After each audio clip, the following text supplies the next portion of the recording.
யாழ் போதனா வைத்தியசாலையில் நேர்சொலால் செய்த கேவலமான செயல். எனது அன்பார்ந்த தமிழ் சொந்தங்களுக்கு வணக்கம். நான் யாழ் போதனா வைத்தியசாலையில கை முறிஞ்சு பிளேட் வைக்கணும்ன்றக்காக அட்மிட் ஆகியிருந்தான். அந்த ஓட்டில் கிளிநொச்சியில இருந்த ஒரு பேஷண்ட் வந்து அட்மிட் ஆகியிருந்தவர். அதாவது இந்த பெட்ல இருந்து ஒரு 2-3 பெட் தள்ளி அட்மிட் ஆகியிருந்தவர். நான் கிட்டத்தட்ட 3 கிழமை அந்த ஓட்டில் இருந்தான். அதனால அந்த பேஷண்ட் அந்த என்வியோமெண்ட் நல்ல பழக்கமா இருந்தது. அந்த அடிப்படையில் அந்த இந்த கிளிநொச்சியில இருந்து அந்த பேஷண்ட் வந்து என்ன கூப்பிட்டா, தம்பி ஒருக்கா வாங்க உங்களோட கதைக்கணும்ட்டு. நான் போய் அவர்கிட்ட அப்பா வயசு இருக்கு, கிட்டத்தட்ட 50-55 வயசு இருக்கு. இப்போ நான் போய் கிட்டேன்னு சொல்லுங்கப்பா என்ன விஷயம் உண்டு. அவர் கதைக்க முதல்ல என்ன விஷயம்னு சொல்ல முதல்ல அளவழிக்கிட்டார். அவர் பக்கத்தில் அவர்கிட்ட வைஃப் நிற்கிறா, அம்மாவும் அளவழிக்கிட்டார். இப்போ நாங்கள் அழுகை நிப்பாடுங்க, சொல்லுங்க என்ன பிரச்சனைன்னு சொல்லுங்கடா. அப்போ சொன்னேன், தம்பி இப்போ நான் கிளிநொச்சியிலேருந்து வாரேன், எனக்கு முள்ளந்தண்டில் நரம்பு பிரச்சனை இருக்கு தம்பி, அதனால இடுப்பு வைக்கல கொஞ்சம் பிறப்பு தன்மை, அதுக்காக தான் அட்மிட் ஆகியிருக்கிறேன். விடிய வந்து இந்த மார்னிங் வந்து நான் சுகர் டெஸ்ட் பண்ணி பார்த்தேன்னா கிட்டத்தட்ட 500 கிட்ட நிற்குது தம்பியாண்டு. இப்போ நான் சொன்னேன் 500 சரியான கூட, ரப்புன்னு கிடலாம் கோமா அந்த மாதிரியான சுச்சுவேஷன் வரவும் வாய்ப்பு இருக்கு. அப்போ நான் சொன்னேன் இது சரியான கூட, என் கண்ட்ரோலாக இருக்கிறியா நீங்கள் கேட்க. அவர் சொன்னார் இல்லை தம்பி எனக்கு சுகர் இருக்குன்னு தெரியும், ஆனால் நான் கண்ட்ரோல் ஆகாமல் மருந்துகளும் பாவிக்கிறல தம்பி, எனக்கு இன்றைக்கு தான் வரைக்கும் தெரியும், ஆனால் இந்த அளவுக்கு கூட இருக்கே என்னன்னு. அப்போ நான் சொன்னோம் என்ன பிரச்சனைன்னு சொல்லுங்கன்ட்டு. அவர் சொன்னார் அவர் நர்ஸ் வந்து அந்த ரிப்போர்ட்டை பார்த்துட்டு அந்த நர்ஸ் என்ன செய்திருக்காருண்டா, அவர் மேல் நர்ஸ் அவர் என்ன செய்திருக்காருன்னா அதை பார்த்துட்டு இது என்ன சுகர் 500 நினைக்குது, நீ சாகிறதுக்கு கிளிநொச்சியிலேருந்து வந்திருக்க, நீ சாகத்தான் போற கண்டிப்பா, என்னதுக்கு உனக்கு மண்டைக்கு ஒன்றும் இல்லையா உனக்கு, நீ சாகத்தான் போற, சாகிறதுக்கு அங்கே இருந்து வந்திருக்கு, சாகத்தான் போகுது ரெண்டு ஏசி இருக்கு. உடனே அந்த பேசுன்னு சொல்லி ஏன் இப்படி கதைக்கிறீங்க, எனக்கு தெரியாது உண்மையாக. ஏன்னா எல்லாருக்குமே வந்து இப்படியான அறிவுகள் இருக்காது ஓமா இல்லையா. அந்தந்த ஃபீல்ட் சார்ந்தவர்கள் தான் அநேகம் அது பற்றியான அறிவு இருக்கு. சாதாரண ஒரு பாமரனுக்கு தெரிய வேண்டிய அவசியமே கிடையாது, அவனுக்கு நாங்களாம் எடுத்து சொல்லணும்.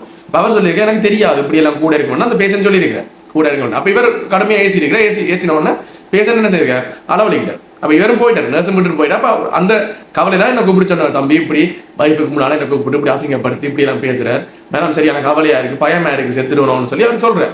அப்போ நான் எனக்கு சரியான அப்செட் ஆகிட்டு, அட என்னடா நாங்களும் ஒரு சுகாதாரத்துறைகள் இருக்கிறோம், இப்படி ஒரு பேசுனா நடத்தக்கூடாது, நடத்துறதுக்கு உரிமையும் இல்லை. அப்போ நான் போய் அந்த நர்ஸை போய் கேட்டேன், நீங்க இப்படி அவரை ஏசினீங்க. ஓ நான் ஏசினான், அவருக்கு கொஞ்சம் கூட கேச்சவர், சுகர் கூட இருக்குது, சாகத்தான் போதும் அதே மாதிரியே எனக்குன்னு சொன்னேன். அது சரி ஓகே விஷயம் இருக்கட்டும். அந்த பேஷண்ட் ஒரு மருந்து கொண்டு வந்து வச்சிருந்தோம், நீங்க அதை கவனிச்சிங்களானோ அந்த மருந்தை பார்த்தேன்னா நான் தான் கண்டுக்காம விட்டு வந்தேன், இவர் கூட கதைக்கிறான்னு சொல்லி சொன்னேன். ஏன்னா அந்த மருந்து வந்து பாத்தீங்கன்னா அந்த மருந்து யாழ்ப்பாணத்துல இல்லை, அதனால கொழும்புல இருந்து அந்த மருந்து எடுப்பிச்சிருக்காரு அந்த பேஷண்ட். அந்த மருந்தை வந்து பாத்தீங்கன்னா 2 தடவை 8 பாகசி, அதாவது குறிப்பிட்ட டெம்பரேச்சருக்கு அந்த மருந்தை வச்சிருக்கிறோம், இல்லைன்னா அந்த இன்ஜெக்ஷன் வந்து பழுதாயிடும். அப்ப அந்த மருந்தை நர்ஸ் பார்த்துட்டு இவர் கூட கதைக்கிறாரு வெளியிலேயே வச்சுட்டு போயிருக்காரு அந்த மருந்து. அப்ப நான் கேட்டேன் அந்த கிளிநொச்சியில வந்த பேஷண்ட்டை கேட்டேன், ஏன் இந்த மருந்து வெளியிலேயே இருக்கு, நீங்க இதை கொடுக்குறியா நர்ஸ்கிட்ட, நான் கொடுத்தனா அவர் பார்த்துட்டு வச்சுட்டு போயிட்டாருன்னு சொல்லி சொன்னேன். நாங்கள் இது வெளியில வைக்கக்கூடாது, வெளியில வச்சா பழுதா போயிடும், இதை ஃப்ரிட்ஜுக்கு தான் வைக்கணும், நீங்க என்ன கொண்டு வந்தீங்க இல்ல கையில கொண்டு வந்தான்னு சொன்னேன். நாங்கள் ஐஸ் கட்டில இருந்து வச்சு கொண்டு வந்தீங்க இல்ல அப்படியும் கொண்டு அந்த இது ஃப்ரிட்ஜுக்கு வைக்கணும், இல்லைன்னா மருந்து பழுதாயிரும், இல்லைன்னா திருப்பி கொழும்புல இருந்தா எடுப்பிக்க வேண்டி வரும். அப்ப நான் அந்த நர்ஸ்கிட்ட கிடையாது நீங்க இப்படி செஞ்சீங்கிட்ட, இல்ல அவர் கூட கழிச்சவர் அதை நான் கண்டுக்காம விட்டேன். இப்படி ஒரு நர்ஸ் சொல்லலாமா, இப்படி ஒரு நர்ஸ் சொல்லலாமா, ஒரு பேஷண்ட் இப்படி நாங்கள் நடத்தலாமா, எங்களுக்கு நடத்துறதுக்கு உரிமை இருக்கா, நாங்கள் யார்கிட்ட கை நீட்டி காசு வாங்குறோம். இப்ப ஒரு வேலைக்காரன் ஒரு வேலை செஞ்சோன்னு இருக்கிறான், அவனை முதலாளி வரைக்கும் என்ன செய்வான், மரியாதை கொடுப்பான், அவன் கையெல்லாம் கை நீட்டி காசு வாங்குறவனுக்கு. அதே மாதிரி எங்கட பொஸ் சார் ஆட்ட காசுல நாங்கள் அரசாங்கமா சம்பளம் இருக்குது, மக்கள்கிட்ட இருந்து வாங்குற வரிப்பணத்துல எங்களுக்கு சம்பளம் இருக்குது. அப்ப நாங்கள் என்ன செய்யணும், ஒவ்வொரு பேஷண்ட்டுக்கும் மரியாதை கொடுக்கணும். ஒவ்வொரு பேஷண்ட் வந்து அதுல படிச்சவன் பெறுவான், பாமரன் பெறுவான், குற்றவாளி வருவான், மூலசோம் இல்லாம வருவான், இப்படி ஒவ்வொரு டைப்ல ஆக்கள் வருவான். அதுக்காக நாங்கள் கோவத்தை எல்லாத்தையும் காட்டலாம். அங்க நாங்கள் என்ன என்ன ஃபீல்டுக்கு இருக்கிறோம், ஹெல்த் சர்வீசஸ் சுகாதார சேவைகளுக்கு இருக்கிறோம். அப்ப சேவை என்ன என்னோட விருப்ப விருப்பம் எல்லாத்தையும் திணிக்கிறதா. இப்போ உண்மையா வந்து பாத்தீங்கன்னா இந்த சுகாதார சேவைகளை வந்து உண்மையாவே வேலை வந்து லோடா இருக்கு, நிறைய நைட் செய்ய வேண்டி இருக்கு, நைட் டியூட்டி இருக்கும், வேலையில் வந்து சரியான பழுவா இருக்கு. நான் சுகாதாரத்துறை சார்ந்திருக்கான்னு சொல்றேன். அப்ப வேலை பழு கூடவா இருக்கு, எங்களை பழுவை கொண்டே பேஷண்ட் இல்லையா காட்டுறது, பேஷண்ட்டுக்கு இப்படி நாங்கள் கதைக்கிறது ரைட்ஸ் இருக்கா. ஒரு பேஷண்ட்டை வந்து நாங்கள் என்ன செய்யணும், மன ரீதியான ஒரு திட்டமா வச்சுக்கொள்ளணும்.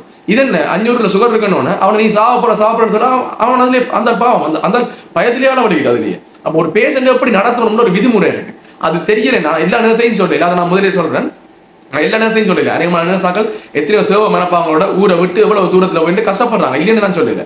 ஒரு சில செய்யற இந்த கேவலமான செயற்பாடான இந்த எனக்கு வந்து ஒரு முகஞ்சொலிக்கிற சம்பவமா இருந்தது, நேரம் நான் அதை ஃபேஸ் பண்ணிக்கேன். அப்ப நான் அந்த நர்ஸ்கிட்ட கேட்டேன், ஓகே அந்த மருந்தை இப்ப நீங்க கொண்டு வைக்கணுமா ஃப்ரிட்ஜுக்கு, என்ன சொன்னா நீங்க வேணும் உங்களோட பொறுப்பை வச்சுக்கணும்னு சொல்லி எனக்கு சொல்றேன். அப்ப நான் உடனே டாக்டரை கூப்பிட்டேன், அவர் நல்ல மனிதர், அந்த டாக்டரை கூப்பிட்டு நான் பிரச்சனை டாக்டர் இப்படி இந்த இன்ஜெக்ஷன் வந்து வெளியிலே வச்சிருக்கேன். உடனே டாக்டர் கூப்பிட்டாங்க, சார் ஏன் இப்படி செஞ்சீங்க, ஏன் இந்த இன்ஜெக்ஷன் உள்ள வைக்கல, எந்த பொறுப்புல நான் சொல்ல கொண்டே வைங்கன்னு சொல்ல பிறகுதான் அந்த நர்ஸ் அந்த இன்ஜெக்ஷனை கொண்டு உள்ள வைக்கிறேன். அப்ப நீங்க யோசிக்கணும், நாங்கள் சுகாதார சேவையிலே இருக்கிறோம், ஒரு உயிரை காப்பாற்றி விடுற உன்னதமான தொழிலை செய்யலாம். உண்மையாக சுகாதார சேவைகளை அடிப்படை ஸ்டாஃப்ல இருந்து டாக்டர் வரைக்குமே எல்லாருமே முக்கியமானாக்கலாம். ஒரு ஆள் இல்லைன்னா அந்த சிஸ்டம் இயங்காது.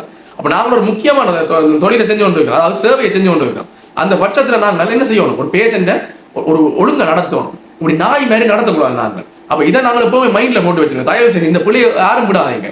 சுகாதார சேவையில இருக்க நாங்கள் சேவை சேவை அப்ப இந்த சேவை என்ற ஃபீல்டுக்கு இருக்கிற நாங்கள் இப்படி நாங்கள் செய்யக்கூடாது. அப்படி இல்ல நான் விருப்ப சொந்தமா காட்டுவேன், நீங்க இந்த வேலையை விட்டு போகலாம்.